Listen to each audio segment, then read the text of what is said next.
नमस्कार दोस्तों, मैं डॉक्टर मानव गिडियन हूँ। बंसल हॉस्पिटल भोपाल में एज कंसल्टेंट न्यूरोलॉजिस्ट कार्यरत हूँ।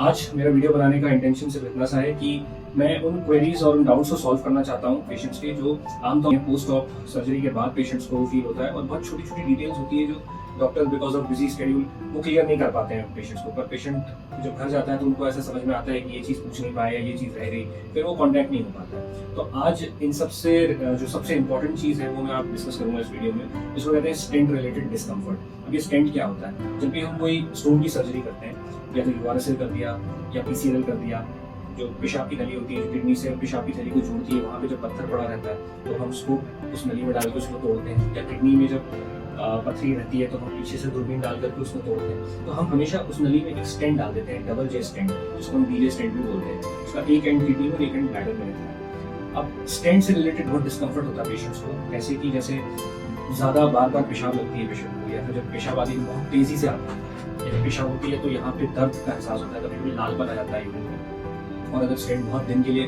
पड़ा रह गया, आमतौर पर 3 महीने के अंदर वो निकाल देते हैं, लेकिन अगर ज़्यादा दिन तक रह गया तो उसमें इन्फेक्शन लग सकता है, तो पेशेंट को बुखार वगैरह आना शुरू हो जाता है।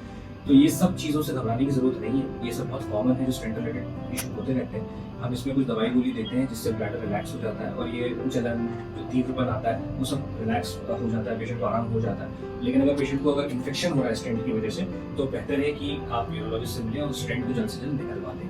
तो स्टेंट रिलेटेड डिस्कम्फर्ट या इश्यूज से घबराने की जरूरत नहीं है, बहुत मामूली सी चीज़ है। पर हाँ, ऑफकोर्स पेशेंट के लिए वो चीज़ बड़ी होती है, तो वो क्योंकि डॉक्टर क्लियर नहीं कर पाते हैं, तो मैं अपने वीडियो के माध्यम से वो क्लियर करना चाहता हूँ। आगे भी मैं अपने ऐसे वीडियोस बनाता रहूँगा जिसमें ऐसी छोटी छोटी जो क्वेरीज होती हैं जो पेशेंट को आमतौर पर फेस होती हैं, और उम्मीद करूँगा कि आपको वो चीज़ बेनिफिशियल है। Thank you.